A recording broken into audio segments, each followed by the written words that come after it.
मृत्यु, ये शब्द सुनते ही मन में कई सवाल उठते हैं। क्या मृत्यु के बाद सब कुछ खत्म हो जाता है या फिर आत्मा की कोई नई यात्रा शुरू होती है? हिंदू धर्म के प्राचीन ग्रंथों में से एक गरुड़ पुराण में इस रहस्य का विस्तार से वर्णन मिलता है।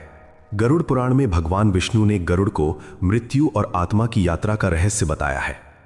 यह ग्रंथ बताता है कि मृत्यु के बाद आत्मा तुरंत दूसरी दुनिया में नहीं जाती। जब किसी व्यक्ति की मृत्यु होती है, उसी क्षण उसकी आत्मा धीरे धीरे शरीर से अलग होने लगती है। ये एक अदृश्य लेकिन बहुत गहरी प्रक्रिया होती है। गरुड़ पुराण के अनुसार आत्मा कुछ समय तक अपने ही शरीर के पास रहती है। वो अपने परिवार को रोते हुए देखती है, लेकिन उनसे बात नहीं कर सकती। इस समय आत्मा बहुत भ्रमित होती है। उसे समझ नहीं आता कि वो जीवित है या मर चुकी है। कुछ समय बाद यमराज के दूत वहां आते हैं। इन दूतों को यमदूत कहा जाता है, जो आत्मा को उसकी अगली यात्रा के लिए ले जाने आते हैं।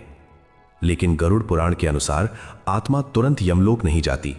वो पहले 13 दिनों तक अपने घर और परिवार के आसपास रहती है।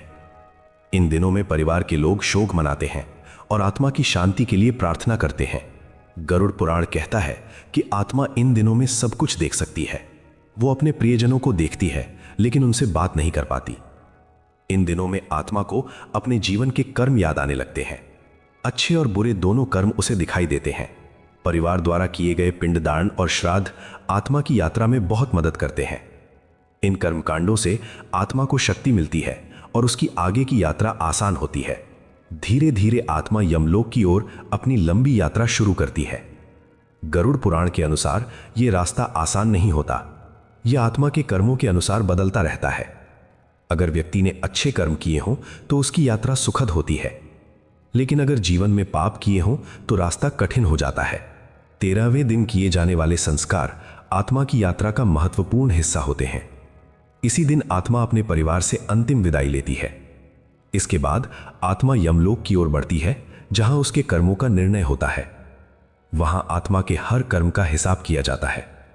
इसीलिए कहा जाता है कि जीवन में अच्छे कर्म करना ही सबसे बड़ा धर्म है, क्योंकि मृत्यु के बाद वही कर्म हमारी आत्मा की यात्रा तय करते हैं। जीवन छोटा है, लेकिन हमारे कर्म हमेशा हमारे साथ रहते हैं।